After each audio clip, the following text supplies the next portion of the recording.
So we begin. 22 is 3 minutes past 12:30. Hey Sonal. हाय कैसी हो कंचन बस ठीक, आप कैसे हो? Sonal ji is good to see. Yes, Same Suresh here, sir sir. join. Suresh sir also join. Good. Padma जी का video नहीं है. Just working on it. Okay, वो ऑफ हुआ होगा ऊपर.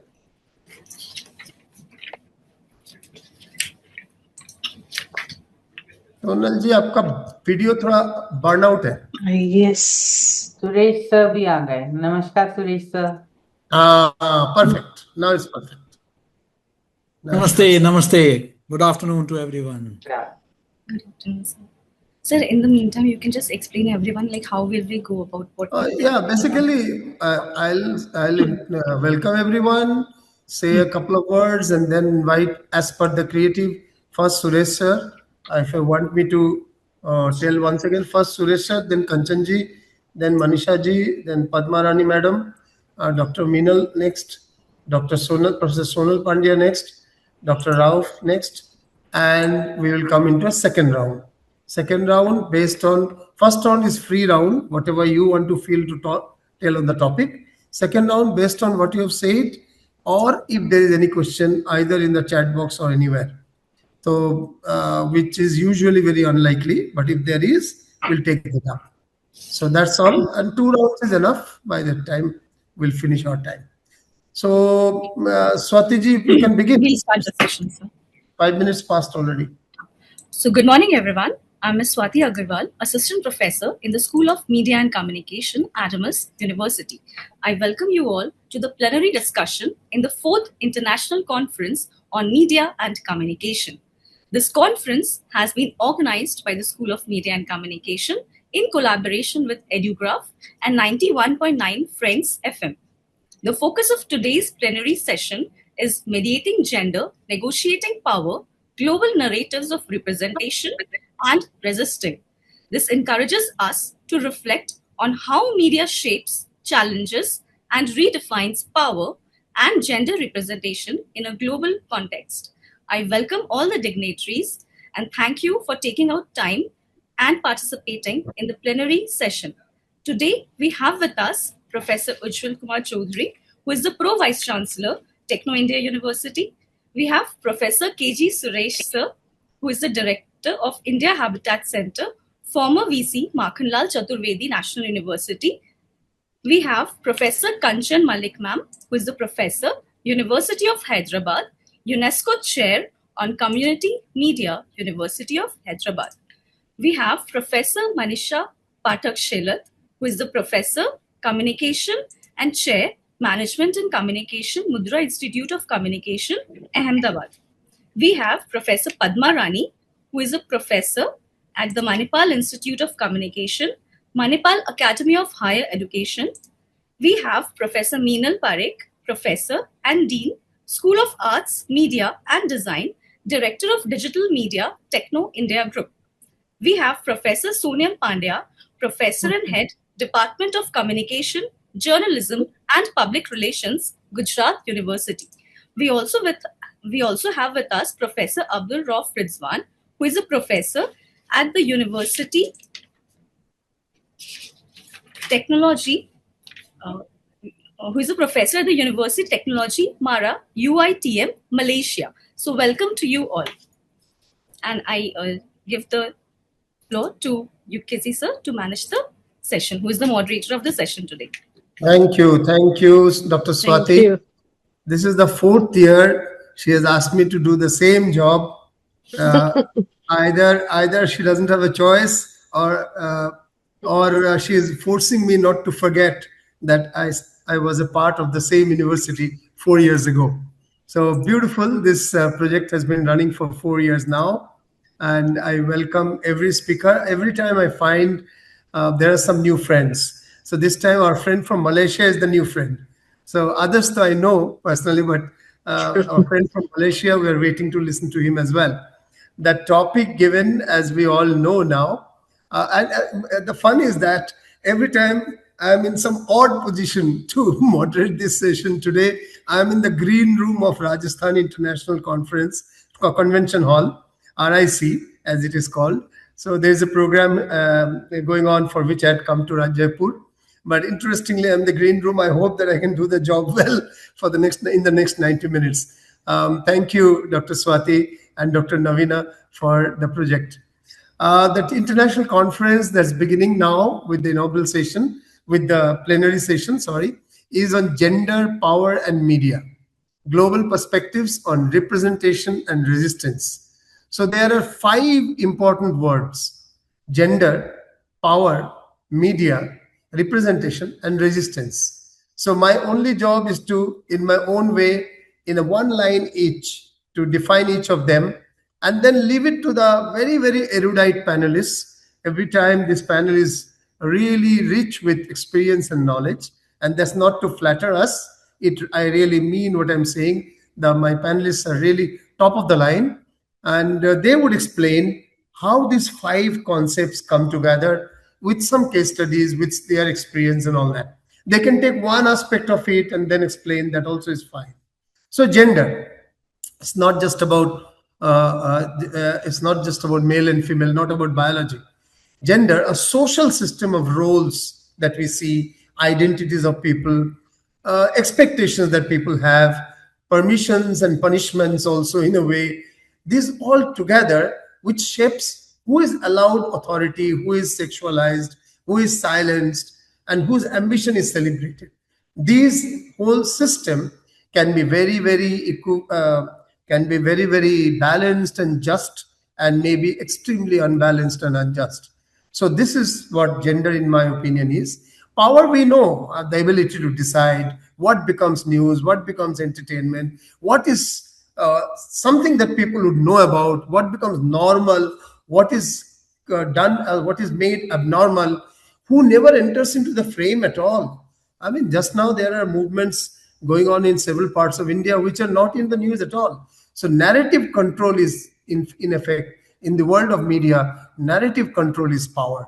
So media, again, this is everyone of us is aware. I'm just reminding: news, cinema, television, advertising, radio, digital platforms, social media, streaming content, algorithms that determine what I see and what I don't, what becomes popular and what doesn't. All this constitute together as a collective noun, media. Representation, not just about visibility. There are many times people are visible but not heard. So not merely visibility, the way people are framed, stereotyped, dignified, tokenized, sexualized, erased, humanized or dehumanized in public storytelling. All of this together is representation. Resistance, every act that pushes back against any unjust narrative. I've just said that power is about narrative control. So anything that pushes back against unjust narratives, speaking out, reporting from the margins. And I really hope the audience, whoever are the future journalists in the audience, really understand the significant role of resistance, asking questions to power, and that can be political, economic, cultural, whatever level, spiritual power, whatever. So that is also a part of the rightful resistance. So speaking out, reporting from the margins, rewriting scripts, creating counter media, protesting, documenting, organizing, litigating, RTI, using RTI, refusing silence. This together is resistance. And there is the concept of intersectionality, coming togetherness, the recognition that gender interacts with caste, with class, with religion, region, language, disability, even digital access, because there are digital haves and digital have-nots in the society, to produce distinct and compounding forms of marginalization in some cases and overrepresentation in some other cases. So these are the 5 concepts that we are taking up in this discussion. Once again, gender, power, media, representation, resistance, and how all these 5 are globally and locally coming close to one another. So I request all the panelists to bring at least one specific verifiable example, a case, a study, campaign, legal moment, a newsroom event, whatever, to explain what they would like to tell. And they are free to take any aspect of the given topic. and connect local Indian context, if possible, with global patterns. Please avoid purely theoretical language. Audience includes practitioner, journalists, students. So it is filmmakers, maybe a few young filmmakers. So if we could connect theory with practice, with real life situation, and yes, our whole panel, some may be of some opinion, some may be of some other opinion. So we should be prepared to disagree respectfully. That's productive dissent. That is good. And respect if anytime I intervene for any reason, moderator's intervention, and let's have the first interaction of not more than 5 minutes. When you are almost done with 5 minutes, I will say knock knock, but I cannot do the bell here, so I'll just say knock knock. And then we move to and please complete that sentence or that point briefly. We move to the next person. So without taking any more time, I come to my panel, and I first request my very good friend. I will first tell he's the president of Global Media Education Council, and currently professionally he's the director of Indian Habitat Center, which is a think tank, a global national think tank based out of Delhi, and organizes several interesting programs. Also has been the Vice Chancellor of Makanlal Chaturvedi, Asia's largest media university. Also, he has been the former Director General of India Institute of Mass Communication, and has been a working journalist, important, has been a practitioner before coming into academics.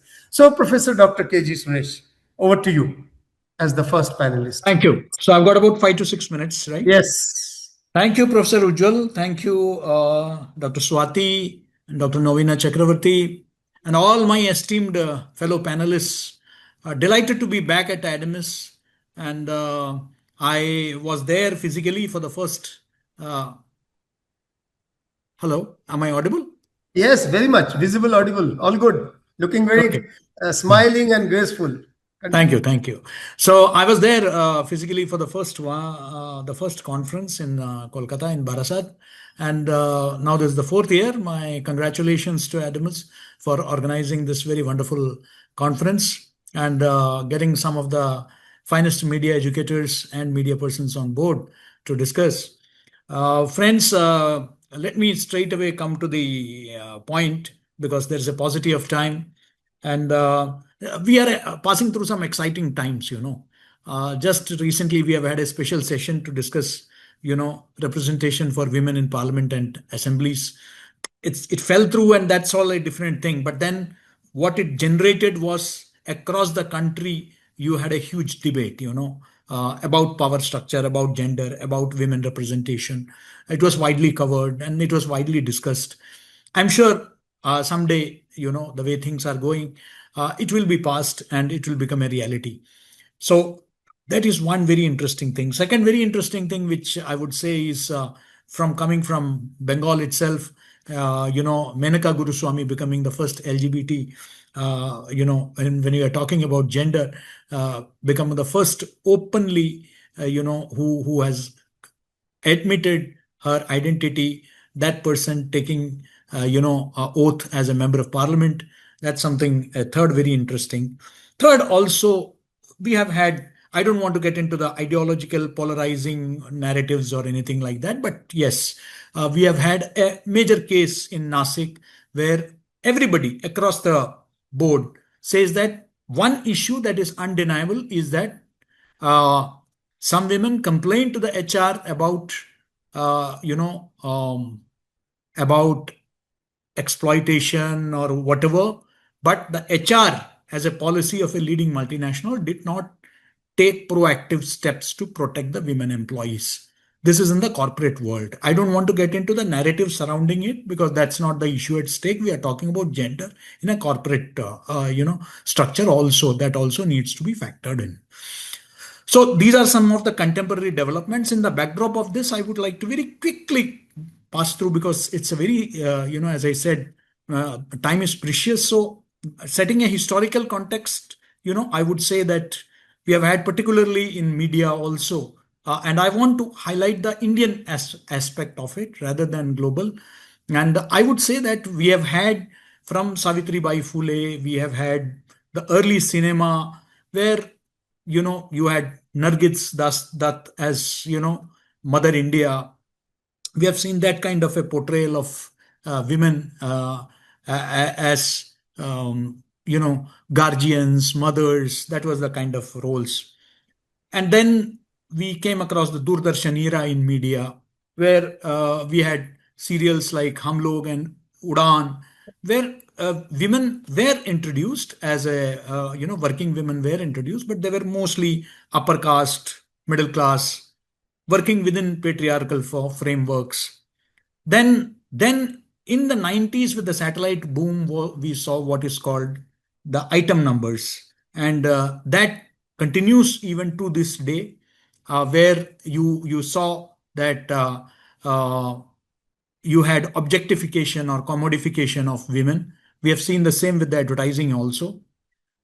Interestingly, I would like to mention here that when I was the Director General of Indian Institute of Mass Communication, we did a study in collaboration with our Communication Research Department, with the South Asian Women Network.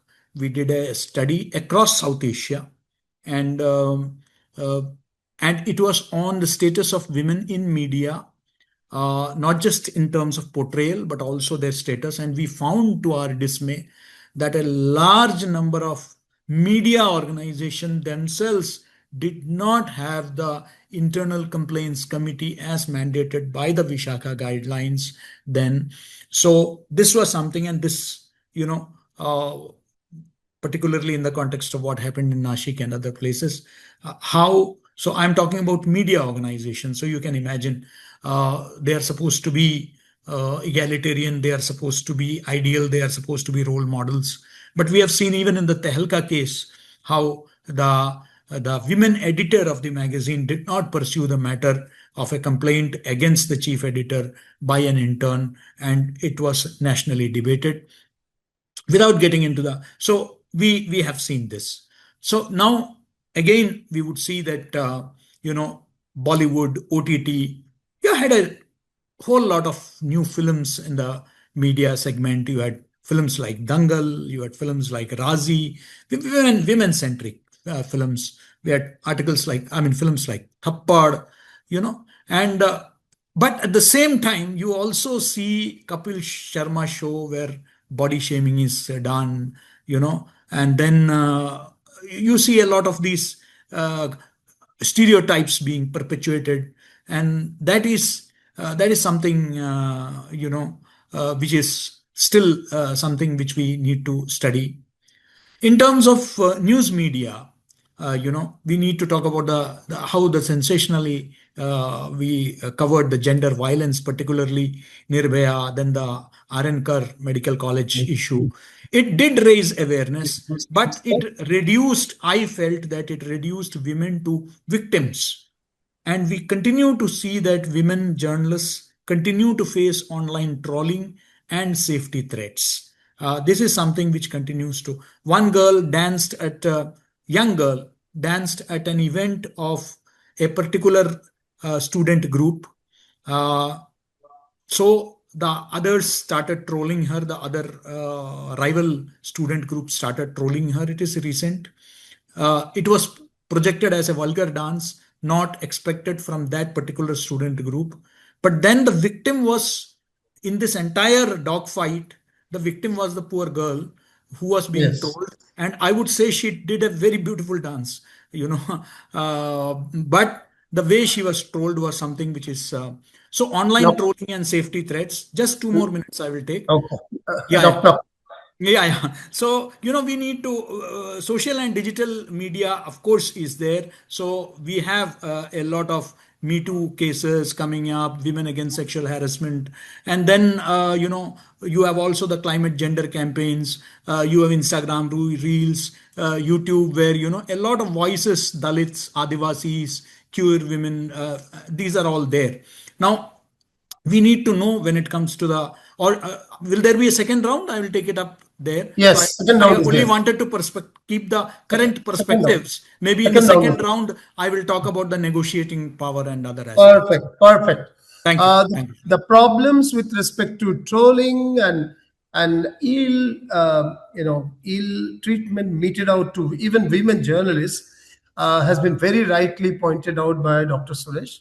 I totally agree with the cases from Nasik to Tehelka to other cases that she has, the dance case that he has mentioned. With all humility, I would like to just differ on one point. The the women's quota bill was passed in 2023, and 2026 was about delimitation bill, and it mixed the women's issue together. There could have been another approach also. But having told that, I'll not take it further. The important point is there is the need for executing whatever has been legislated. We will debate it at later stage. Yes, we will debate later. And more important, this program is not just about one bill, but about the bigger question, which you have very rightly mentioned, rightly pointed out, and it's significant that we take it forward. So I have my next panelist, Professor Kanchan K. Malik. She needs no introduction, but still for the youngsters of Calcutta who are maybe first time meeting her online, she is the professor, a very senior and respected professor of University of Hyderabad. And interestingly, she is the UNESCO chair on community media. Community media is an alternative to commercial media. And she has been doing a phenomenal work in the aspect, in this domain of creating alternative, people-friendly, people-focused community media. And run, not just created for the community, but created by the community. That's more significant. I'll leave it here and come to Kanchan ma'am for her perspective on this topic. Over to you, Dr. Kanchan Malik. Thank you, Ujjalji, and thank you also to Sureshji for covering the mainstream media. And I can jump straight to the community media and talk about that. And because I thought I will link the topic to UNESCO chair and the work that we do here. But before I do that, I thought I should thank Adamas University, Novena, and Swati for inviting me. This is my first time that I am part of this conference, and it is great to be on a panel which is about gender, and also to be part of a conference which is focusing so much on gender issues. When Ujjwalji talked about the 5 key words, that this panel is about gender, power, media representation, and resistance. Immediately, it linked to the work that we here at UNESCO Chair on Community Media do. In fact, within UNESCO Chair on Community Media, one of our focus areas is what we call WICC, which is Women in Community Communication. So, as you all probably know, UNESCO Chair on Community Media is a chair which, like Professor Chaudhary said, it tries to work on media which is alternative to the mainstream media. And the idea there is mainly to address what is called voice poverty. So he told me not to go too much into theory, so I will not get too much into theory also and start explaining subaltern counterpublics or voice poverty, but I will stick to a few of the things or initiatives that the UNESCO chair has taken up, which link to the topic that is in discussion today. So here at UNESCO Chair, we try and look at ways in which the historically excluded voices, which of course include women, and especially women who are marginalized, how can their voices be brought into media? But it is not just about representing women or other people talking about women, but giving them a platform through community media, whether it is community newspapers, community radio, which is mainly the work that I do, but enabling them to have a voice of their own, to represent their issues on their own participation in the media, and especially ownership of the communication process itself. So there is, the editorial decision making has to be with them when they are part of any media. So whenever we talk about gender power media, the question that we are always trying to ask is who produces the content, who controls the institution, so the political economy aspect, and whose voices are legitimized. So when we started work on community radio, already there was no policy on community radio. The focus was all on bringing a policy on community radio where the marginalized or the alternative people, media will have a presence in India. But many of the women who were part of this movement were also trying to say that it's not just about the marginalized, but simultaneously, we also have to see that women have to be included and women must be given power. So, when community radio became a reality, the UNESCO chair specially tried to bring in what is called the MR gender policy. Now, what was important there? Important was you have a community radio. You have many community radios. Right now, you have more than 500 community radio stations in India. But who controls the technology there?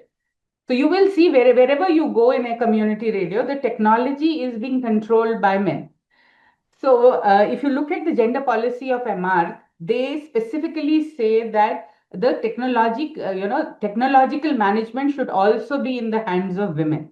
The program decision making also should have women as participants and they should be able to decide. It shouldn't just be tokenism where you say, okay, our women reporter will go and make a program and you have her voice in the program. So, making community radio stations adopt the MARC.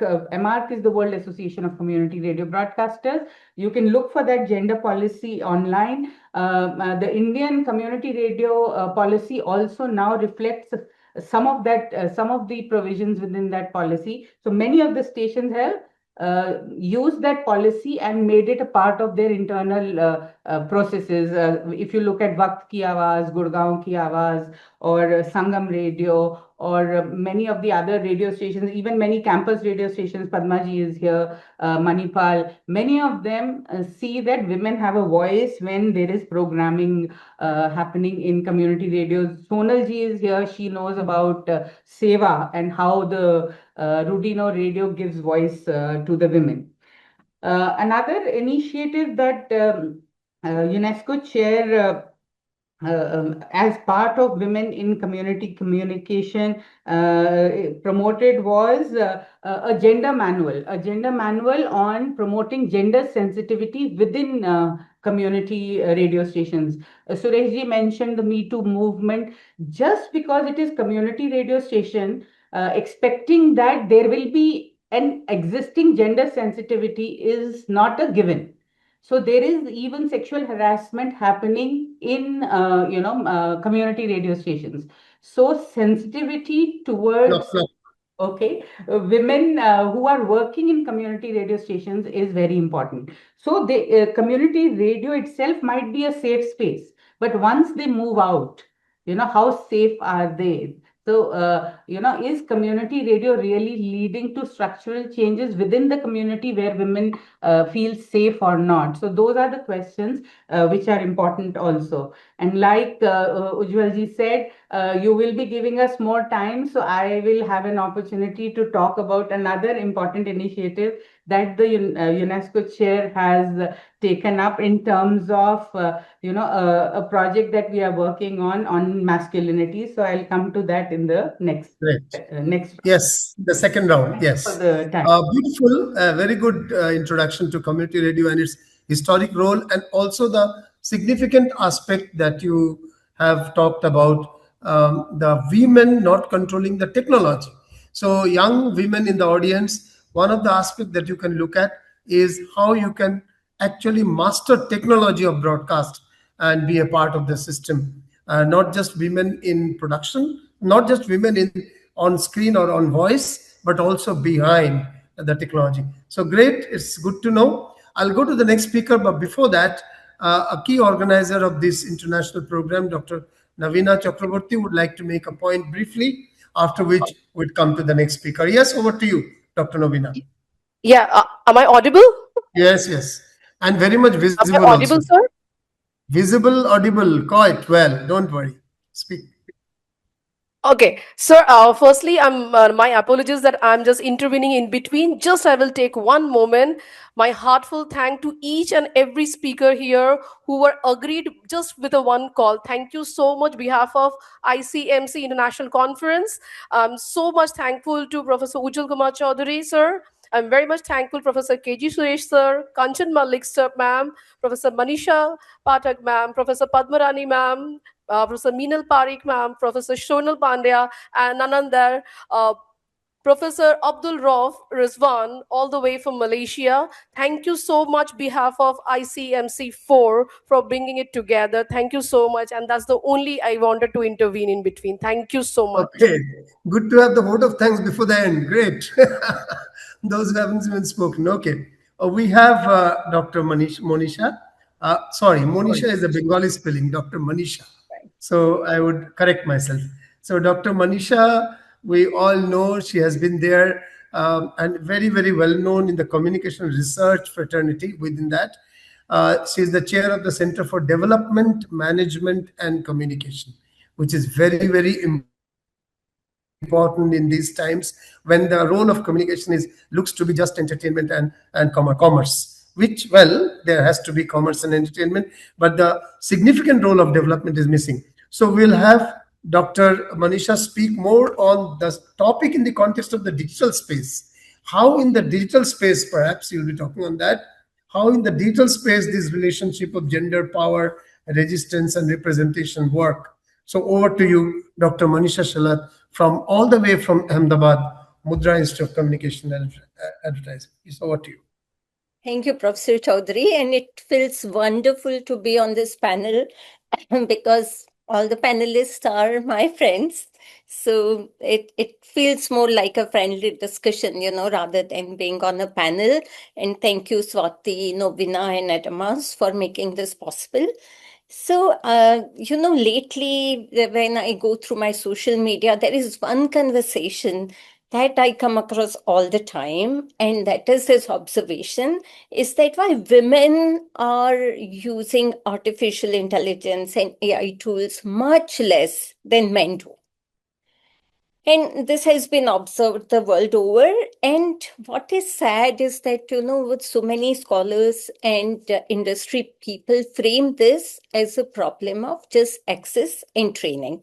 So there are all these arguments, that, naturally women are less interested in technology usually, or that they are maybe not in the role where, they are required to use AI so much. So maybe if we give them better access, if we give them better training, they will be using AI like what we observe the way the men are doing.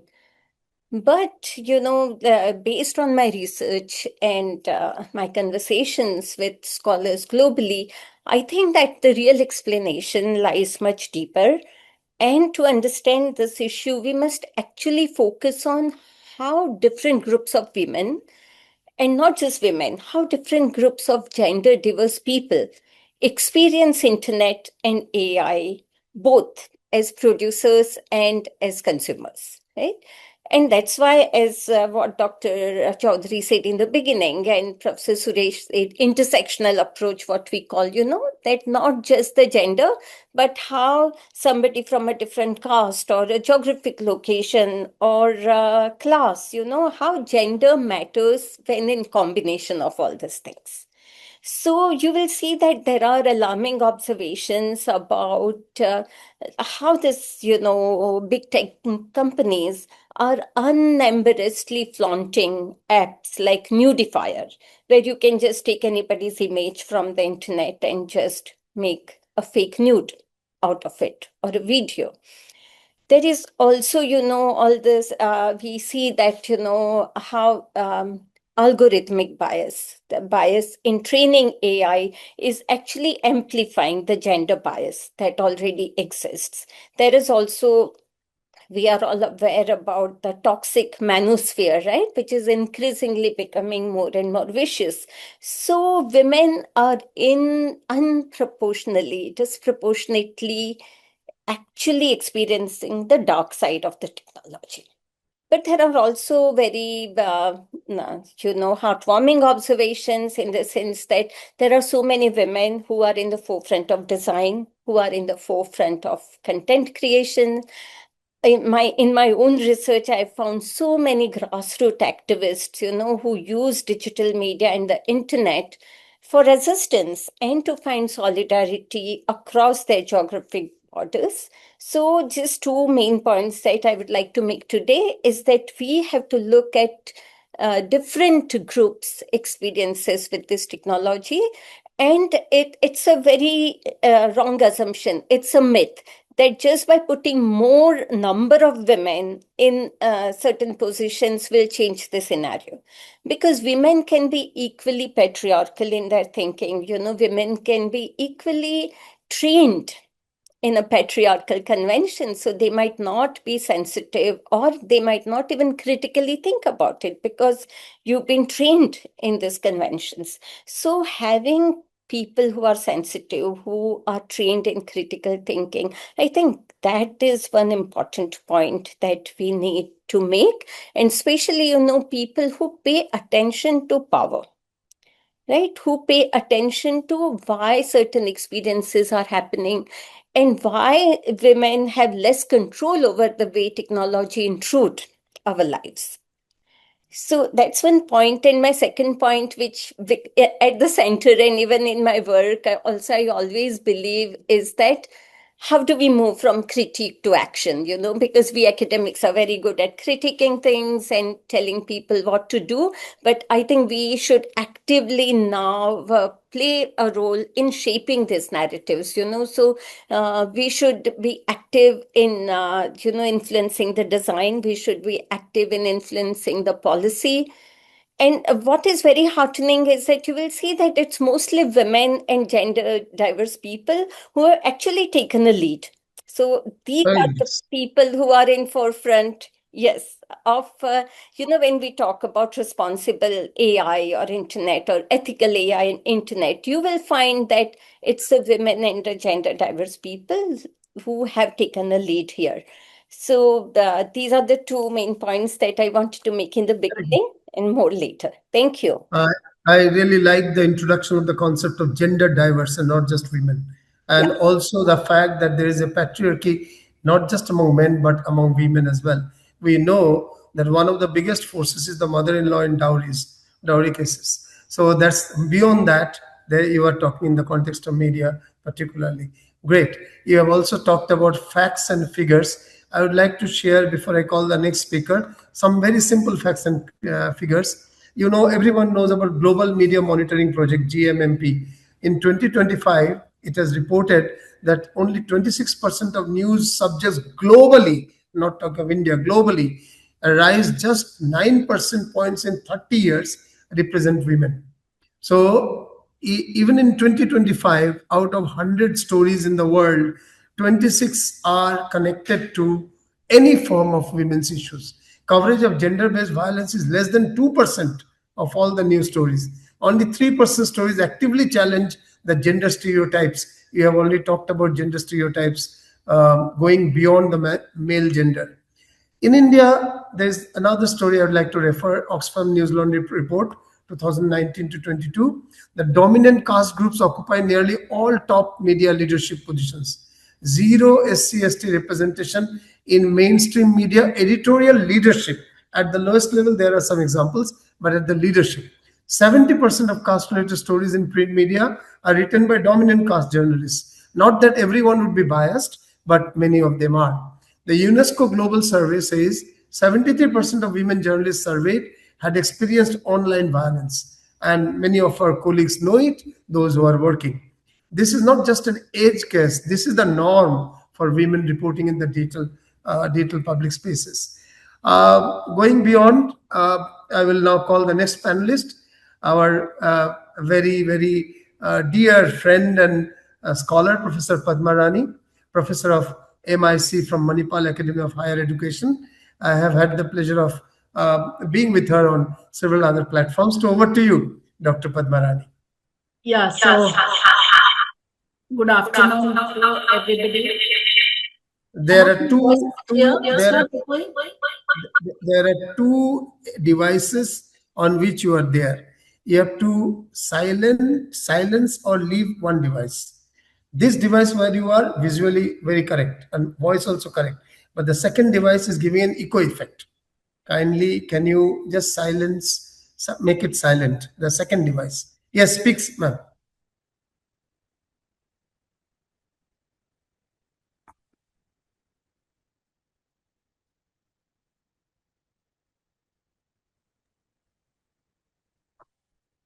Yeah, is Yes. now my voice clear? No. There is echo effect. You can yourself hear the echo effect. Yeah, yeah.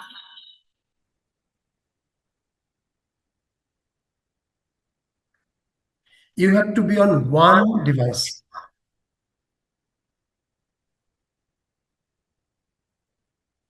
Actually, I've turned on only one. I've moved out of the other one. Okay, there is still the problem. Can I go to the next speaker and come back to you after that? By that time, you can fix it because Yeah. it's a continuous echo effect. So I go to the next speaker, perhaps the youngest in today's panel, but quiet and senior and stalwart academic, particularly in Eastern India, senior and a leading academic of media, Professor Dr. Minal Parikh, Professor and Dean of School of Arts, Media and Design from Sister Nivedita University, also the Director of Digital Media Techno India Group. I'm happy to have a colleague from the same group also in this program. Yes, over to you, Dr. Meenal. Good afternoon, sir. It's a full circle with you all the time.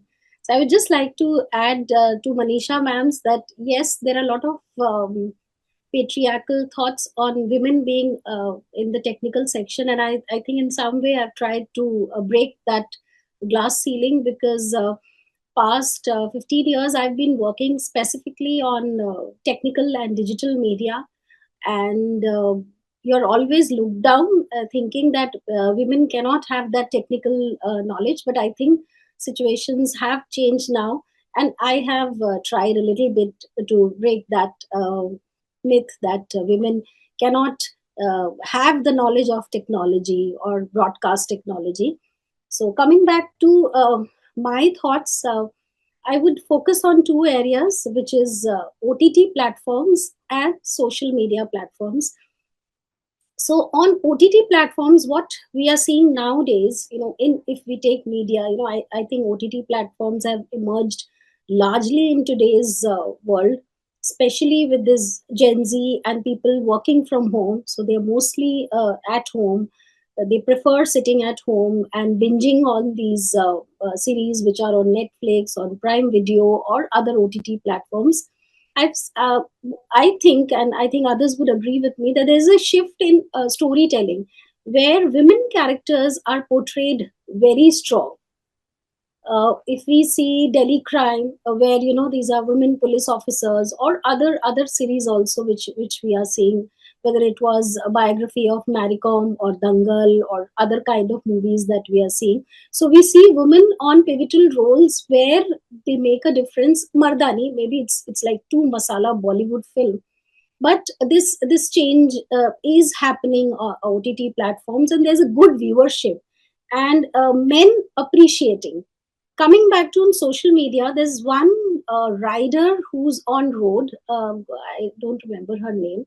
So every day in West Bengal, what she's riding on, wearing a sari, and the maximum likes, or probably on road people who like her or people who appreciate, stop and appreciate, are men. So I think gradually with the expansion of the OTT platforms and social media, I think the way women can contribute in terms of empowerment to not only men, not only women, but also men, because the way the society was from the beginning, because we never expected our mothers to be that educated, because because they always, it was always that they will get married and that is how their life is going to be.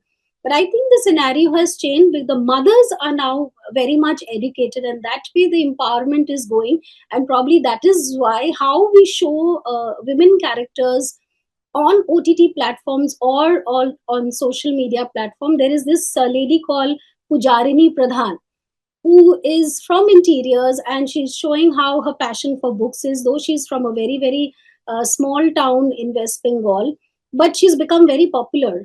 And I just hope, I think one of the parties will definitely catch hold of her and start using her for promotional strategies. So even political parties nowadays are looking for such women influencers who are making difference in the society. So I think there is a shift. The patriarchal pattern which is there, I think there is a shift in that, but of course a lot of work has to be done, because when you come on social media, there is a lot of trolling on shaming, which is like body shaming, or what you're wearing, or what you're saying. In fact, you have to be very careful before posting anything on social media if you are a woman, because a lot of judgments are there. And of course, on social media, women having their thought on political implications is something which is taken to be not that serious. So of course these few things are there, which I'm just focusing on OTT and social media. Coming back to social media, on Instagram there is this new concept of called influencers, and we see that the category of women influencers are more, because the products which women influencers are coming forward with are mostly women products. So whether it's dresses, or probably it's makeup or destinations, so they prefer women influencers, because probably the narration which comes from women influencers are more soother, and they are much smarter in presenting it.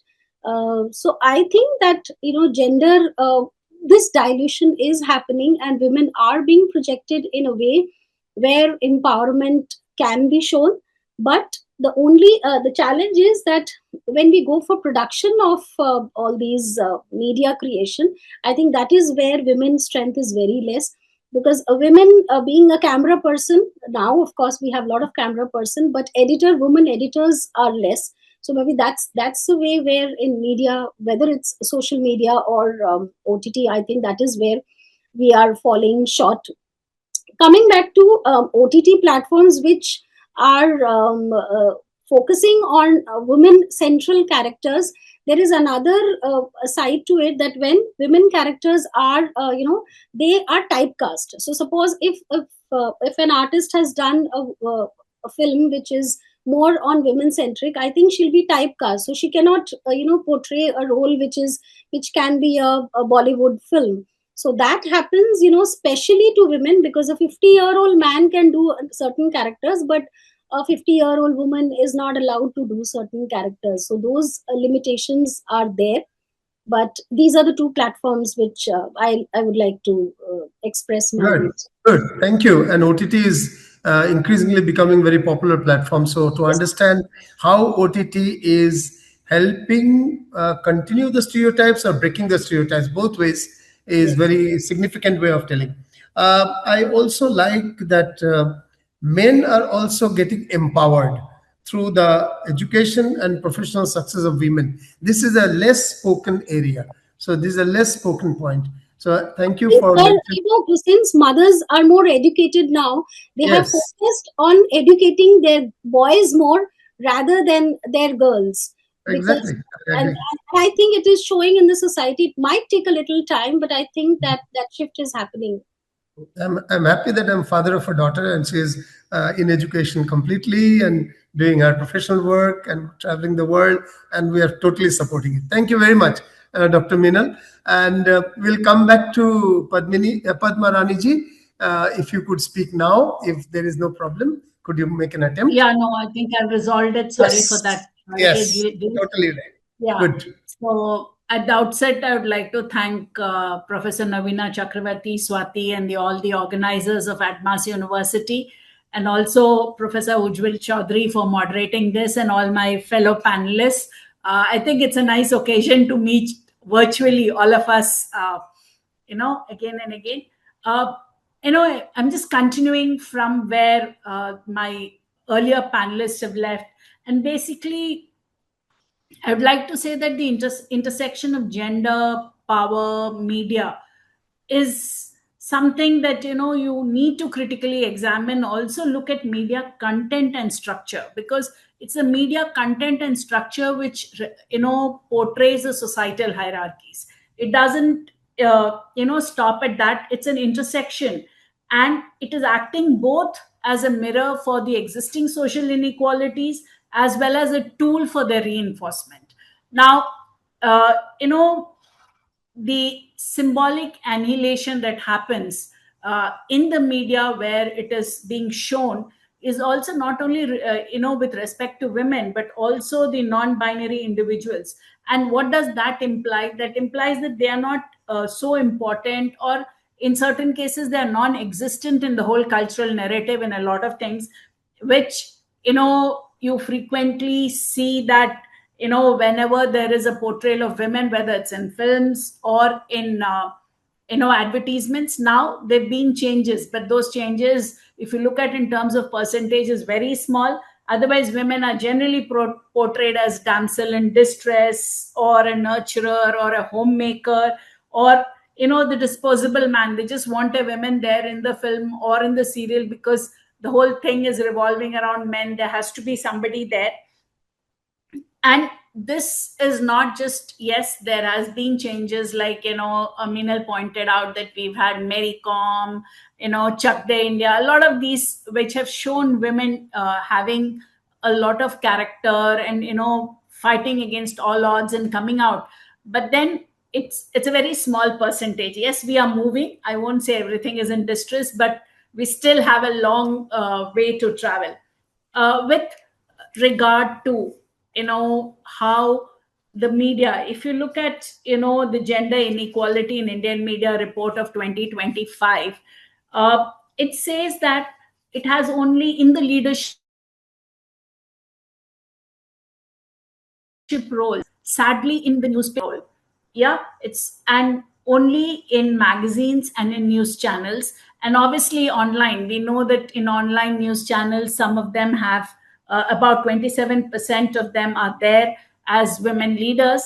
And I think online has also given them an opportunity to come out of the structural patriarchal hierarchies and show their strength on their own. You have Dhanya Rajendran and so many others who are leading it, but then they are also being trolled a lot. You know, Meenal mentioned about yeah, Pujari Pradhan from West Bengal. And recently, when her viral things have gone on Instagram, but she also has been trolled, and a lot of people asking her that why is she doing this, or is somebody sponsoring her? And she had to clarify by saying that she's not doing it for some agency, she's doing it on her own, and how her family helps her in making all this. So it's not that if a man had talked about some book, I don't think he would have been trolled and questioned so much just because she's a woman from a humble background. How does that deny her the right to read and right to discuss some books and things of that kind? The other report that I want to talk about is about the women and men in India in 2024. And this report says that yes, the gender gap is narrowing. But in spite of the gender gap narrowing, the labor participation of women in India stands only at 60%. Yeah, even in terms of we are talking about having reservation for women in parliament, and still the voting percentage for women and men, when you compare, women is less compared to men. And obviously there's also exist another thing, that in media, especially if you look at news media, women are mainly given soft news. The hard news goes to men. Politics, sports is something which is supposed to be a men's field, not a women's field. And that's why more women are there in magazines than in the newspapers. Yes, today with news channels we have people like Navika Kumar and others, but very few. The other thing that I would also want to talk about is, that it's not enough that, we have women in media roles. And I think we've been discussing it from the very beginning, but also about gender responsive technology. And Manisha brought it up that it's always said that women do not learn technology because they don't want to learn it. It's not so. There has to be certain things which is gender responsive. Not only women, even the non-binary people, I'm talking about that. Also in terms of portrayal in advertisements, these are also driven by market forces. Yeah. And, yes, the glass ceiling. The other thing is the algorithmic bias, which has come in because of AI. Yeah. You often, what is the bias AI doing? I've recently done, one of my students did his PhD on the bias in AI, and it's just repeating what is there. So the bias which already exists, it's more amplified by the use of AI. And it's not only bias in terms of gender, but like I said, there's an intersectionality. The bias is also in terms of caste, in terms of race, class, sexuality, everything. And AI is only amplifying it. AI is not in any way reducing it. And obviously, these technology also needs to be that, how do people learn it? Now, if you look at AI, yes, we have things in other languages, Indian languages also, but most of it is in English. And that itself segregates, a lot of women from having access to it. And, all my friends were talking about, online and digital.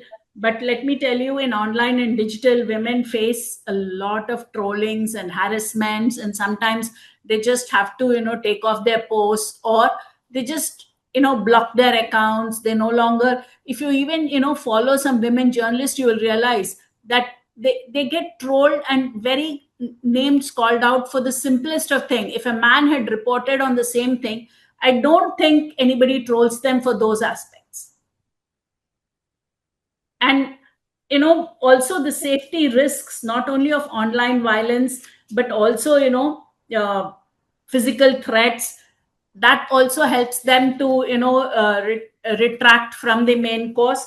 And, yes, uh, you know I would just like to finally wind up by saying that, gender representations, resistance, all these narratives, we have to look at from various cultures and various media systems. It cannot be examined under a single lens. Thank you. Very nice, very nice. Culturally, there are very large amounts of challenges. You see the amount of women reporting of hard news from Manipur now. This much stronger than what women have been reporting from other, or have been allowed to report from other parts of the country. You see the role that women have in Kerala, for example, the education impact with respect to women's voice in Kerala. I really like this topic of gender responsive technology. So, significant point. I'd like to remind the young audience, particularly the women audience in the of the university, in India's history of film editing, two big names are of women who have done fabulous work: Renu Saluja and Aarti Bajaj. If you please go and check their work on the internet. In cinematography, great work by a stalwart in the past, B.R. Vijayalakshmi from South India, and also now Fauzia Fatima. So please do check out their work. And there are many others. I'm just mentioning a couple of them before I call the next speaker. Very dear friend again, Professor Dr. Sonal Pandya, Professor and Head of the Department of Communication, Journalism and Public Relations in the Gujarat University. I've been listening to her for ages now, and she comes out as a very strong voice for the women, and also not just women, for the less represented, destitute parts of the society, for the people at the grassroots. Over to you, Dr. Sonal Pandya. Thank you. Am I audible? Yes, very much visible, audible, all Yeah. smiles. Light is higher sides. Can I adjust it, or it's okay? It's If you can reduce the light, it's better. okay. All is fine. All is fine. Let's continue. Yeah, very good afternoon, and it's always I'm more here to listen, my dear friends, rather than share my views. And Dr. Padma rightly said that this is the space that we are able to at least say hello and able to listen each other. So, thank you, Edmus University, and Kanchan is there. So. Many times, I think since last this is fourth international conference that in different aspects I'm talking about the gender and media. Let us come to the point, otherwise Chaudhary sir will definitely knock my wall. Uh, I'm not going into theory, but while we study to gender and media, I think we have to see the entire subject in three areas. One is women, those who are working in media industries. I think it's not merely the ratio is not proper, but where they placed, where they are working in a decision making role or not. One thing, many my previous colleagues already talked about the body shaming and trolling, so I'm not mentioning. But I know I would like to mention the work culture, because we conducted one survey that women in regional media. In same way, we conducted the survey that women in national media. So when we see the big faces in national media, they are all are coming from super privileged background. So I have the profile of the 50 eminent women journalists in India, and you can see they studied in Doom School and coming with the very privileged things. Same way, when we think that in a regional media there is must be a voice, but in Gujarati regional media, especially the television channel we conducted, only two girls were there. They are from OBC and one is from minority. We have 15% of the tribal population, 8% of the scheduled caste, 10% of the fishermen. Those women's faces and voices is not visible. So while we talk about women in India, I think we are living many centuries together in India. So it's equally applicable to the women. So which women are in the media industry? That is a very basic question is related with this. Second, I'm coming to my point, that is portrayal of women issues in media, either it is in news, views, and entertainment. And I am having a very strong say about the entertainment industry, because as Manisha Ben recently said that making more numbers in some policy framing in women friendly policy, how many issues you are discussing of women in parliaments? What is pro women policy that you are making and doing execution of that policy? So few women in our Gujarati, there is a very known proverb that if you are wearing sari, you decorated your pallu, but rest of the sari is not proper. So we are decorating the pallu while you are projecting the women. But what about the average Indian women? We all know that we are in Human Development Index, we are 130, and Gender Gap Index, we are also 131. So you can see that the organizational organized truth is saying that we have to do much more. I have a concern about the news coverage, and especially in the last women development women day, 8 March, I can say that entire empowerment projection is based through media. It is either the women, those who are dealing with the money industrialist, either they are into the profession of a man, policeman, and the army woman and something like that. Either they are dealing with the machine, they are pilot or bus driver.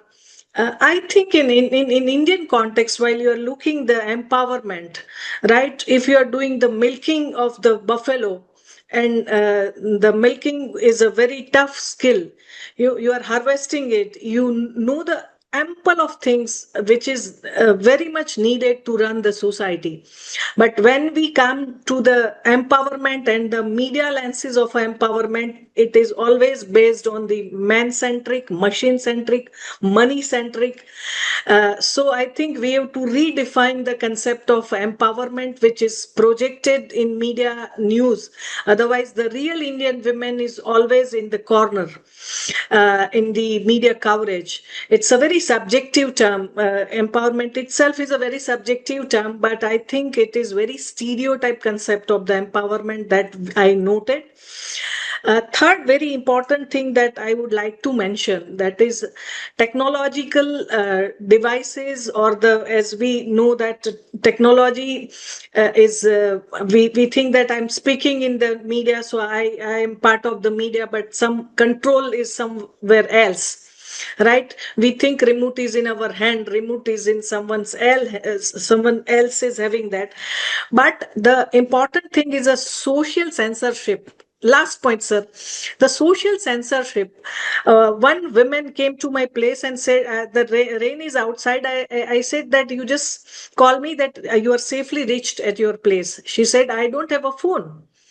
Then I realized that technological control is not merely, it's a very domestic, very cultural, and people are hardly talking about our recently well-known political women leader said that if your teenager girl is talking on phone, and while picking up the phone she is moving to other room, then you chase her and cross check her that either she is talking to her boyfriend or not.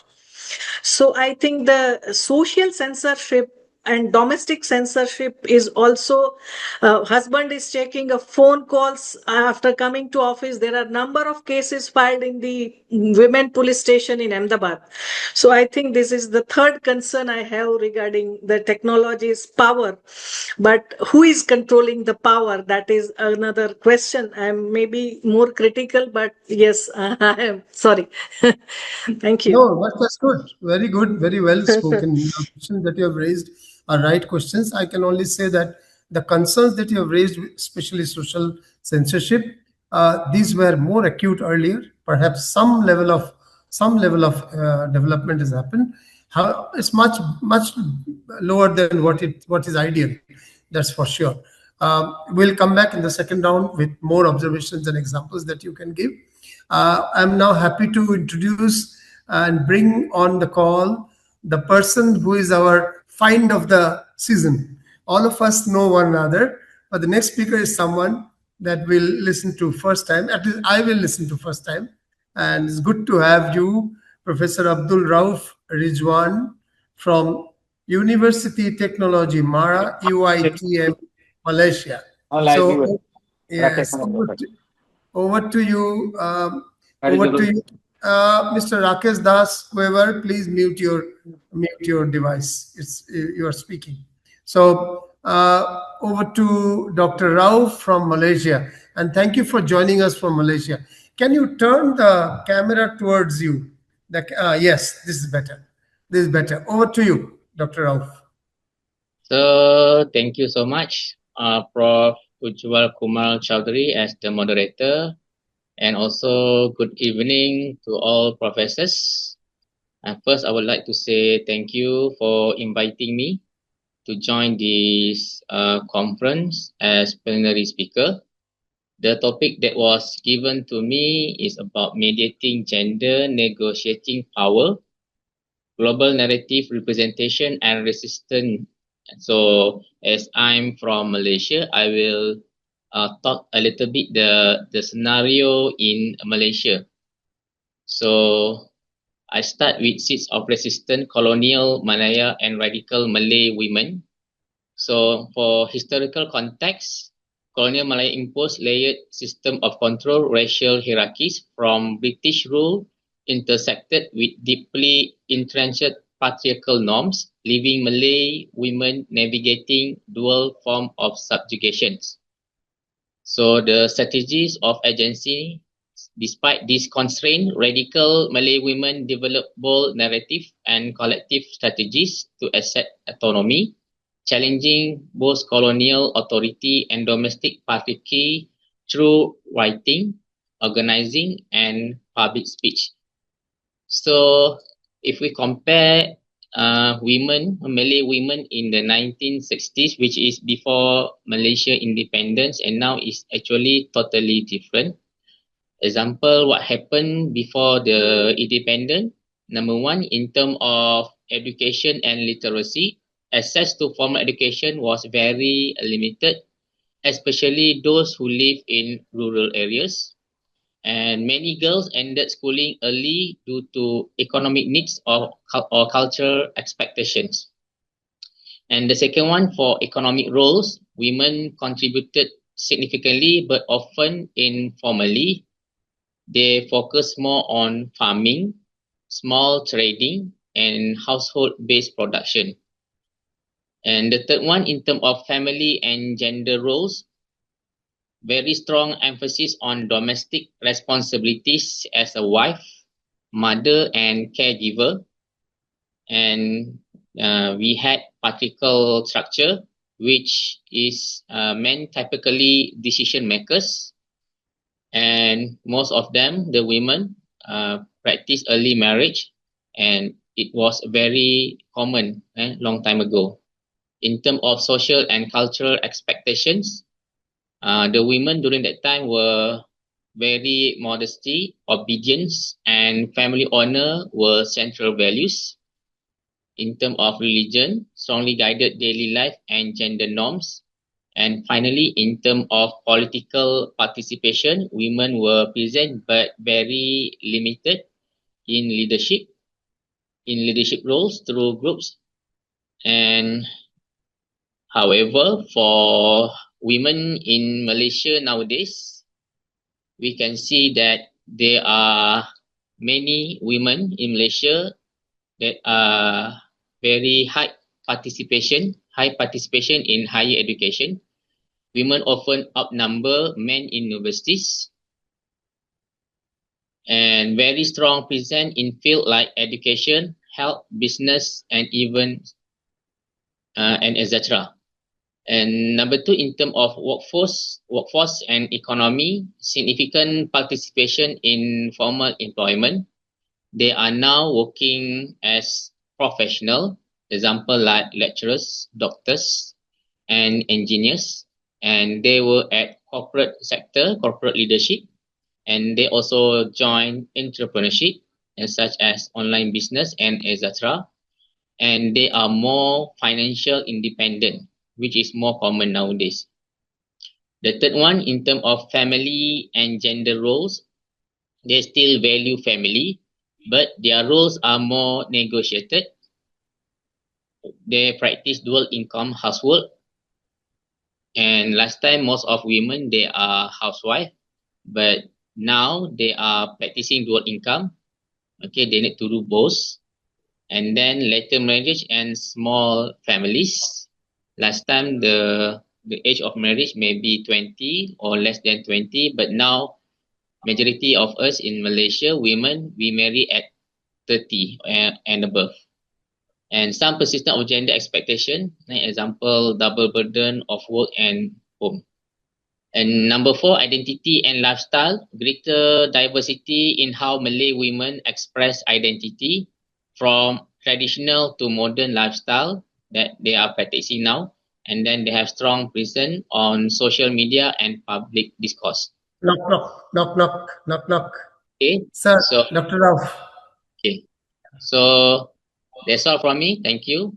Thank you. We'll come back second time, Dr. Rao. Okay. Thank you. Thank you for letting us know about the Malaysian society, politics, media, and the role of women. As I can find that Malaysia never had a female prime minister yet in its history, but there has been a female deputy prime minister, if I'm not wrong. One Aziza, one Ismail, who has worked as the deputy prime minister. Some cabinet ministers have been there, and even in the current cabinet, there are some women.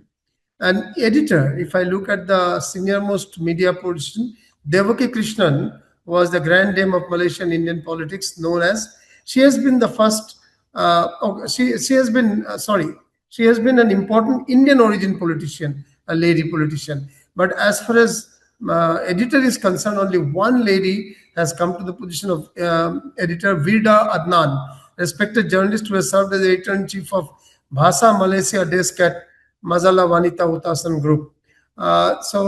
Yes, long way to go. But the 4 points that you brought out are significant and addition to our discourse that we are having today. In the second round, it's already 1:47, and we have a large panel as usual. Dr. Swati and Dr. Navina will always bring a large panel. So we'll have to restrict ourselves to 2 minutes per person.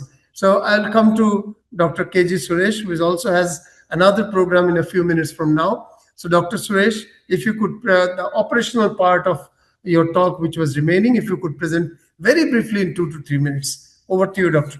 Suresh. Thank you. I hope I am audible. Uh, Wonderful deliberations. I wish we could have continued, but then all good things must come to an end. So then, let me just very quickly, kind of the second and third part of the topic.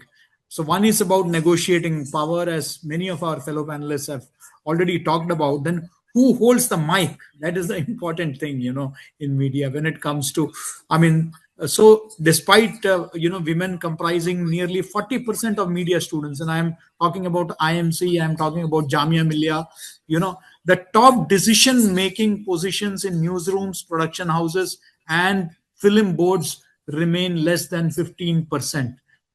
You have some high profile anchors whose names have been mentioned by Professor Padmarani also. But when it comes to the decision making, it's less than 50%. You just have one female editor, in Chandigarh Tribune, and one editor in Dainik Bhaskar. Other than that, you don't have, women editors of leading newspapers. Then of course, then caste, class, and religion also shape representation. You also see upper caste urban women who dominate the empowerment narrative, and you have underrepresentation of the marginalized sections. You have then the global versus Indian also, because we are also talking at the global end. So you have uh, you know narratives and resistance also. So you will see campaigns like break the silence, the Pinjara Tod, and university gender cells, and so they are using podcasts and short films. Now what can we do? Because we need to be talking not just about problems but also about solutions. So we will find whether it is OTT or it is uh, Gen Z using the social media tools.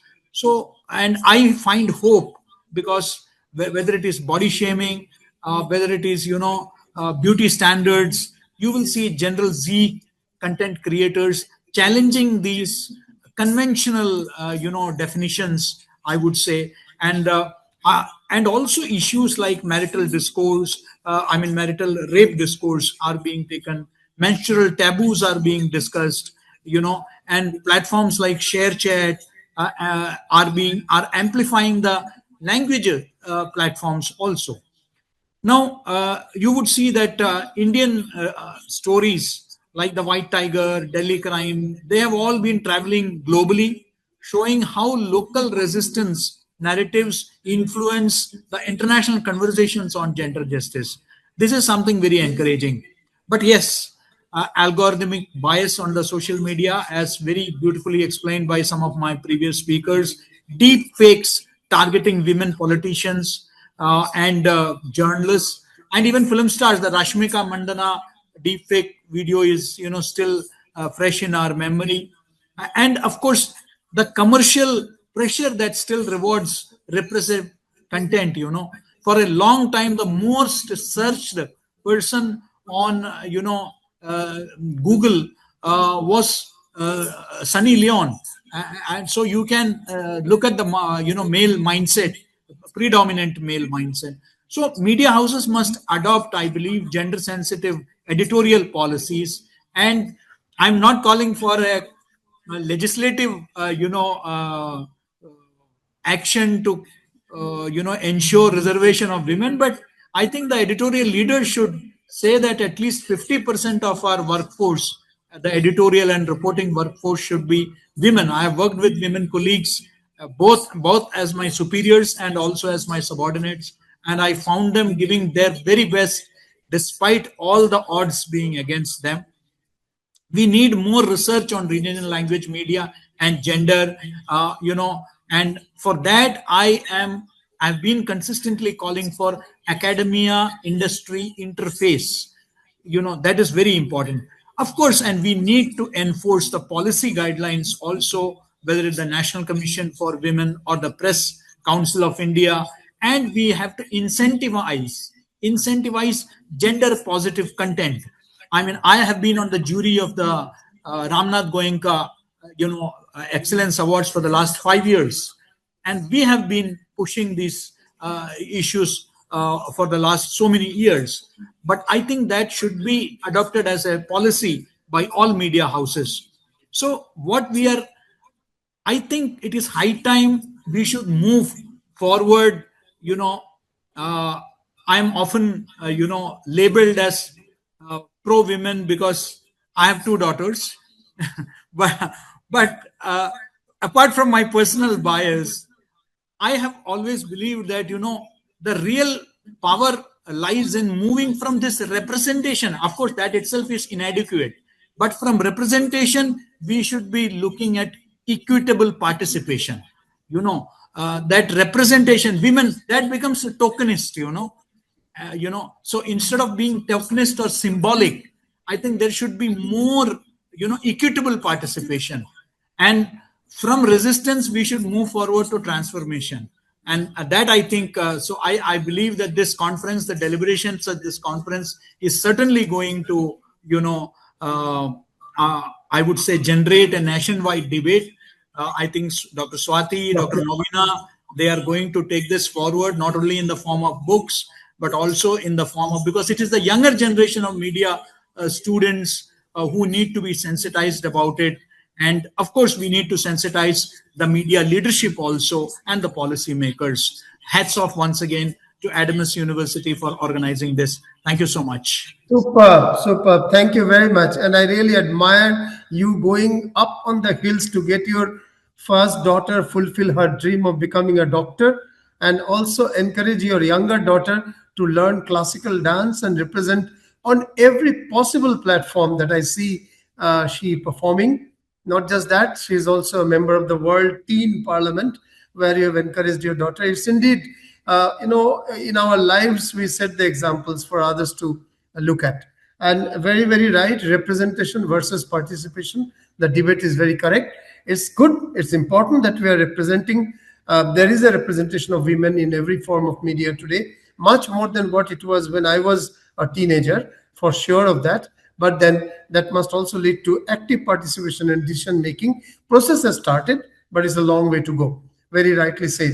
And I do not believe in, particularly in professional careers and professional places, governance is different. But in professional careers and professional places, reservation is not the way, but actually empowering is the way. And that's a big debate. I'm not getting into it. I would rather call the next speaker we had in our row, in our list. And just a minute, I've forgotten the sequence, so I have to come back. I think Kanchanji, no, right? Kanchanji is the next speaker, if I'm not wrong. Kanchanji, if you could speak, take your 2 minutes. Community radio, you were speaking. Before you speak, Kanchanji, I was just remembering when you were speaking last time, there is a teenagers radio, community radio in Nepal. I had the fortune to go and visit it, and that day they were interviewing former Prime Minister Dr. Baburam Bhattarai, and people who were interviewing and even recording were all below 19 years. And the panel of three interviewers are 13, 14, 15 age. It was very interesting. And you know the name of the radio, it's a community radio of youngsters, of teenagers, men, women, whatever. And the name of that FM is Chunu Munu FM. Chunu Munu is their pet name for kids, family kids. Over to you. Just I felt like telling it. Sorry. Interesting stories about community radio in India also. There are a lot of programs that we can talk about. But thank you for sharing this interesting story also. And I'll make just 4 points, and I'll try, because Professor Chaudhary has given me 2 minutes. So I'll try to speak 30 seconds each, like the television anchors give you. So the first point I'm making here is that we need to move beyond talking about gender just as a rhetorical kind of commitment, and to make it an operational practice in all our media. So, I mean, one tool that we suggest, and we've suggested this as part of community radio, in community radios, is also gender audit. Gender audit will relate to many of the things that most of our panelists here have said also, whether it is intersectionality, whether it is gender responsive technology, if all of that is being incorporated or not can be part of the gender audit that one takes up, and if there is need for capacity building of women so that they can be included as part of media making. Another thing, and this is related to an initiative that the chair took up with UNESCO, and this was about engaging with the question of masculinity. So through community radio initiatives, which work with men and boys, we are exploring how gender norms around work, emotion, and relationship can be critically re-examined. Again, this relates to what Sonal Pandya had said about women empowerment as a concept needs to be looked at critically, and we must shift from focusing only on women empowerment to addressing gender as a relational kind of construct where if the mindset of the men, or if we transform the way we think about masculinities and keep that as central to achieving a more equitable kind of relationship and social outcome. So when men become part of bringing about gender equality, then probably there are chances of more success. Another initiative that we have taken up is of how revival of indigenous languages is linked to dignity in as far as women are concerned. So when we link indigenous languages to livelihood in tribal groups, how that has led in many cases to and this is again being done through community radio, how that has led in many cases to women having coming out and finding a voice of their own. In fact, in Purulia, West Bengal, where we are having this conference, we have the first woman RJ, radio jockey, and her name is Srimanti Hembram. She's in Purulia district, and the name of the community radio is Nityanand Janwani. So I think I'll wrap it all up by saying that what we need to do, again, what Professor Suresh had said also is, move away from representation, and what we need, I mean, since I come from community radio, is move towards the possibility of participation. So if we have women actively shaping the discourses in media and the public sphere in the country, I think it'll bring about gender equity and bring women's voices and issues in the forefront more prominently. I'll end by just saying that Professor Ujjwal Chaudhary ji, one of my students is presenting a paper in this conference only on women cinematographers. You were mentioning. Very nice. Very Yeah, nice. yeah, all Good, right. good. So Nice much. to know that. The students there would be taking advantage of that. At Thank least you the so girl much. students would be happy also, but even men as well. Yes. So over to Dr. Manisha, who has been talking about group experiences in digital tech. That was a very interesting point in the last round of discussion. And your concluding comments, Dr. Manisha. Yeah, I think I'll just conclude with 3 or 4 suggestions, and I'll stick to my 2 minutes. So I very strongly believe that we have to now blend gender sensitization and critical media and information literacy for everyone, irrespective of their gender. And this should be very much part of the training of everyone who is in position of power, especially where media is concerned, because what is happening in the society cannot be separated from what is happening in the media. And what Sonal said about the domestic surveillance, unfortunately, it's still a huge reality. It's severe. So overall gender sensitization is also very important. I also feel that, as my previous panelists said, that we have to have a seat at the table, So we have to rethink governance, regulation, policy, platform accountability, and all this from a gender lens. not just the binary gender lens, but again from a gender diverse lens. And then we also have to understand the context of the global south, because we should see that how global south context informs a different kind of policy making, a different kind of design, and we have to be very sensitive to it. So we have to, sometimes it's a bit upsetting for me that how neoliberal and post-feminist discourses are really like saying that, everything is individual, they completely undermine the collective resistance, the solidarity. But I think in our context, it's still very important. And in the center, we always believe in partnerships. So I believe that unless we all come together, so it's like educators, researchers, media practitioners, activists, technologists, and designers, and policymakers. So this kind of alliance, I think, is the most important thing. If all of us say that we just don't want to talk, but actually influence the way things are being shaped, media and technologies, and the experience of media and technologies being shaped, I think this is a great platform for me to again, I mean, we do have alliances, but work more strongly together. Thank you. Wow, good. Positive, particularly on the sensitization at the leadership level. That was a very significant point because that's where a lot of challenges are. At the grassroots level, there have been representation of women. But again, I also like this point. It's not about just a woman being there, but rather the mindset of patriarchy being challenged. And that patriarchy may not be challenged by women being there themselves, and patriarchy may be challenged by men as well. So that's a broader, so gender is not about biological aspect but about mindset. Over to you, Dr. Padmarani, for the next round of concluding comments. Yeah, so I would just like to say two things. That yes, digital media has brought about a lot of changes, and we've seen that a lot of news that was not covered in the core newses that were not covered locally in the press got covered on digital media, like your Khabar Leharia's use of YouTube and Twitter and things of that kind, or the news minutes coverage, some of that.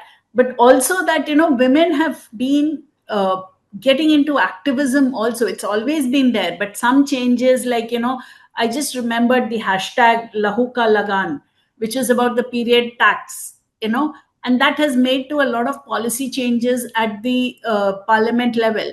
So yes, certain things are happening, but I would agree with all my panelists who've been talking till now that we need to be educated, education in terms of gender sensitivity. And when I say gender, I'm not talking of only women, I'm talking of the other ramifications also. And be educated on how to deal with it, because a lot of times that label that a woman can't do this work because she's not, or a woman cannot stay back and take up a leadership role. These are some very common things that we hear around us. I think that needs to be first addressed, then only any kind of a policy change will make a real impact. So education, creating awareness is the key, and then the change will come. The change is coming, but it has to be at a much faster rate. Agreed. Much faster rate change management. Yes, thank you. Dr. Minal Parikh, your concluding comments. Sir, I believe that of course women need more space in policy making, in decision making, because not only in media, I think in everywhere it is always this picture is there that women sitting. It's not, people are not comfortable taking commands from a woman at a position. Very They are nice. really not comfortable, and that's the truth. And it happens with women leaders also. Women leaders are not comfortable with senior women leaders. So it's not, I'm not talking of gender in particular, but women, so it's important that women have been taught in a way by their parents, by their family. They have been equally raised like the boys, So the table should be equal. It's not about whether it's women or man, but I think that equality, reservation is not important. I think that equality of opportunity is very, very important. I think we are working towards it, and we are not taking women as part of her, how she looks or how she dresses up. As I spoke about the media in OTT platform, also in social media, women are coming up. But yes, there is a lot of trolling, and it is always a perception that if a girl or a woman comes up front on social media or any other platform and shares her experience, the trolling makes her feel that she's a villain, and then she becomes a victim. So that way, that empowering environment has to be created, that if a child or a student or anybody is harassed within a system and she's coming up on social media and expressing her whatever distress has happened, because nobody is listening to her. But then the way trolling happens, she's made to just crawl back and think that probably she's the victim, the family is under pressure. I think the changes are happening, but it's important that with around us, we need to break these. And also with social media, sir, I would like to say that everything is on social media.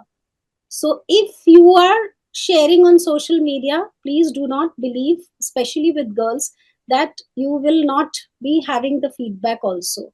So having the capacity to handle the feedback, I think that training is very, very important. When you're, because of that, I think that the fake news or media literacy is so very important, because you share everything on social media and then you expect that all kind of audience will accept you in that way. So I think that It doesn't. training is Yes. very, very important, especially for girls, because it Thank makes you. it demeans them, it makes them feel very little. But there can be ways of handling it, or there can be ways of using your social media platform. It depends upon individuals. Every time it cannot happen that you blame men for trolling you down.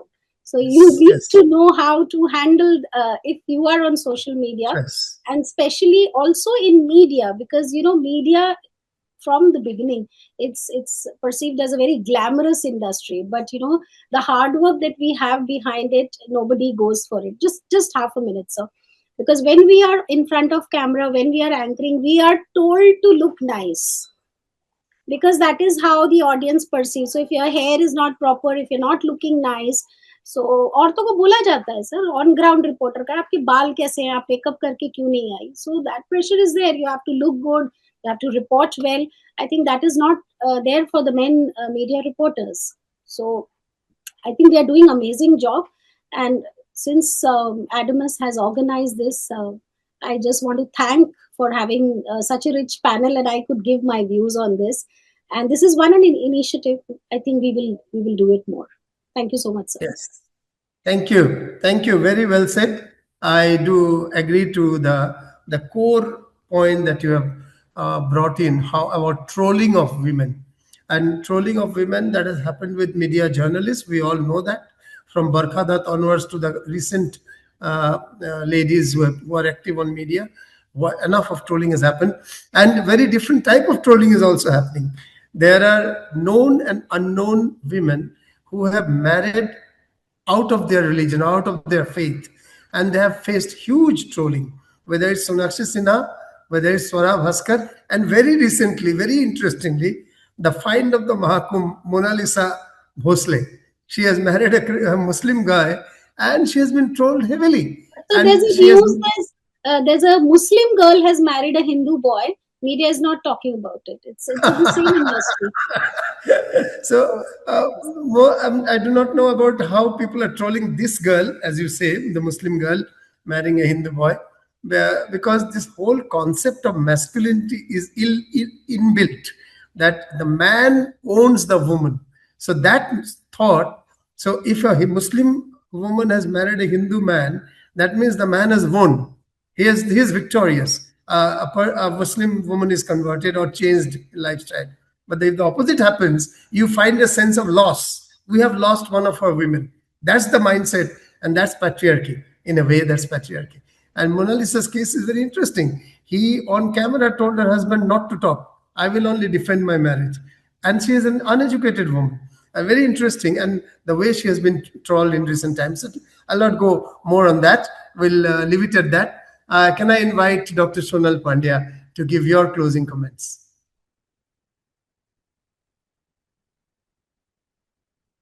Yes, can you unmute? Yes. Yeah.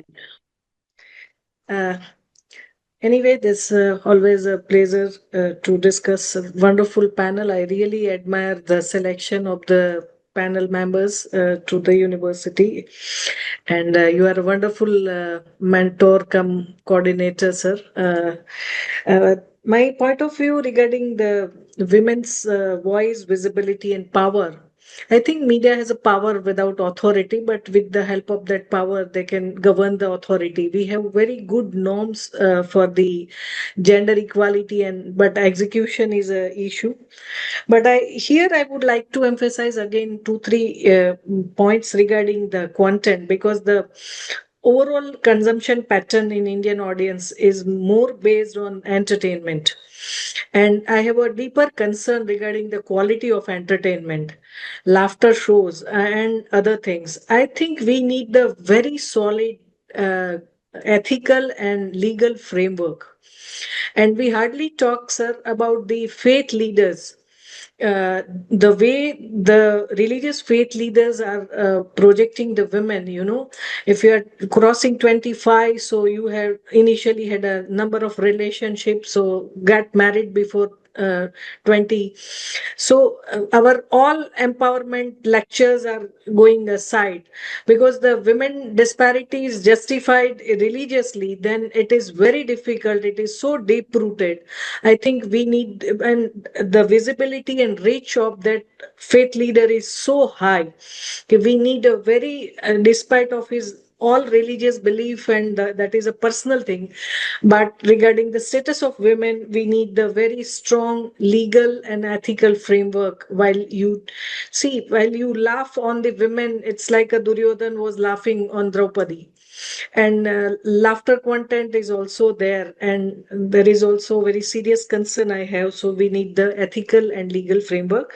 My second concern or the suggestion, we have the caste based group, we have the subcaste based religious group, but we hardly have a viewers group, readers group, and it's a completely lacking. Manisha mentioned about the digital literacy and media literacy, but as a civilian in a free media country, I think we badly need the pressure group on the media content, which is believe in the gender justice. And I'm not saying it's supposed to be the group of women, but patriarchy is above the gender. So a number of good males are also there to do the advocacy and research on that, and create a pressure group on various media channels and group. It's only this dissatisfaction you can say when it is based on caste and it based on religion. I hardly see the effective pressure group on the media content regarding the gender issue. So I think that is the solution based approach, that we create such kind of a pressure group and make the media content more answerable and responsible. Thank you. Thank you. Thank you. A very cogent conclusion and cogent ending. Dr. Rauf, we are almost off time. Dr. Rauf, your closing comments. Okay, so basically, I think what happened in India also, it happened in Malaysia. Malaysian media was largely male dominated. Women were often portrayed in limited roles, especially within domestic setting. Over time, especially from the 1980s onwards, we start to see more women appearing in media, but not necessarily with more complex roles. I think that's all for me. Thank you.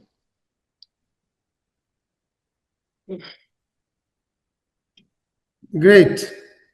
Great. Thank you. I didn't expect you to end so soon, so I went off the screen. But nevertheless, you have shared a similar situation there. So it's already beyond 2 o'clock. We thought that we'll finish by 2. So let me quickly finish by mentioning a few observations from my end. It has been indeed a very, very powerful session. I hope that I'm sure it is recorded.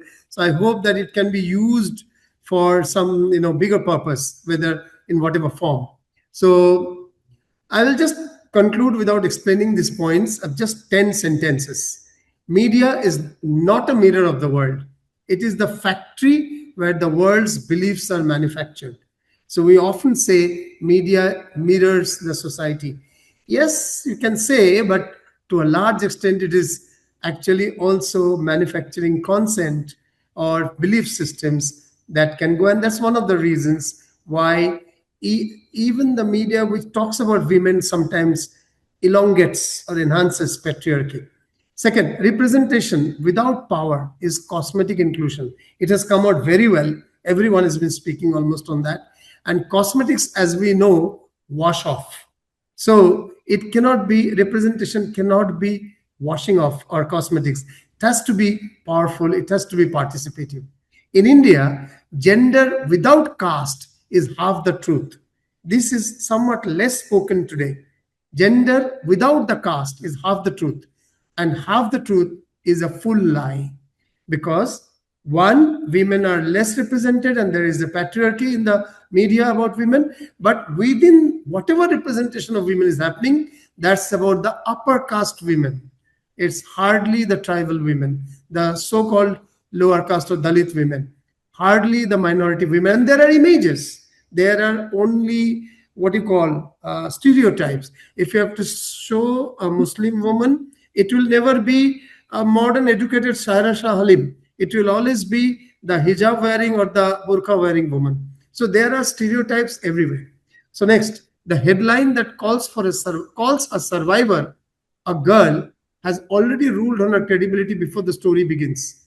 So the moment you say the survivor is a girl, the survivor, the stories become very biased immediately after that. Nirbhaya did not become a turning point because of a crime. It became one because of a media moment the public refused to let pass. The public actually took up Nirbhaya in a big way. And that is the reason. It's not that Nirbhaya is the first woman who has been gang raped and killed. There were, and even after her also, there are some. Hathras case we know, and many other smaller, less known cases. Just now in Manipur also several cases have been there. But this was it became a big issue because this media moment the public actually refused to let pass. That's one point I'd like to make fair. Digital media democratized, yes, to a large extent, and all of you have talked about it. Digital media democratized voice with one hand. However, it also industrialized harassment with the other. So deep fake, KG Suresh has spoken about, and trolling, almost many of you have spoken about. So this duality has to be understood with respect to social media. Resistance becomes transformative the moment the marginalized stop being subjects of stories and become the authors of them. It is very, very important that those who are the marginalized should be telling their stories and not the privileged telling story with sympathy. Empathy is more important. Identification is more important with the victim, a so-called victim, rather with the marginalized. Then only it will happen. The resistance will be meaningful. Advertising is just not merely a commercial. It is a political classroom running 24 hours a day. The advertising that we see 24 hours a day. And most of the students don't know why they are enrolled. So one has to understand much of advertising is highly anti-woman. I do not want to go deeper into it. From the sacrificial mother of 1957, of the autonomous protagonist in 2013, Indian cinema's women, I mean, you know, Mother India, to the autonomous protagonist that we see in 2013, Queen. Indian cinema's women took 60 years to travel a distance that society has still not fully covered. So the Queen was offbeat. Or some of the portrayal of women in Indian progressive cinema was offbeat, but the society isn't. It's a different thing that the lady who was the protagonist in Queen may not reflect the best interests of women. That's another issue. The goal is not a better portrait of women in media. The goal is a gender just media ecosystem where women, queer persons, important LGBTQ, and the marginalized beyond women, the marginalized men and women both, do not require permission to exist in public discourse. Actually, much of our nation has actually vanished from public discourse or largely remain vanished. There are attempts, but largely. You are demonizing, Indian media is demonizing the women and men of workers who are now protesting in Surat, Gurgaon, and Noida. There are reasons you cannot survive with 13,000 rupees a month income there. Anyway, that's another bigger issue. With respect to thanks and respect to all the panelists of India from various cities to our friend from Malaysia, we bring this session to an end. I hope the discourse has helped the students who are present there, and the recorded outcome or output can be utilized into as an outcome, not just this for this moment, but for debate ahead. Thank you and very welcome. We end the session here. Back to the organizers. Thank you so much. Thank you. Thank you. Thank you, everybody. Thank you. Good discussion. Thank you everyone for the enriching session. The points touched upon in the session were informative and important in the contemporary world. Thank you all the esteemed professors to take out time and joining the session. Thank you UKC sir for moderating the session. Thank you everyone. Thank you so much.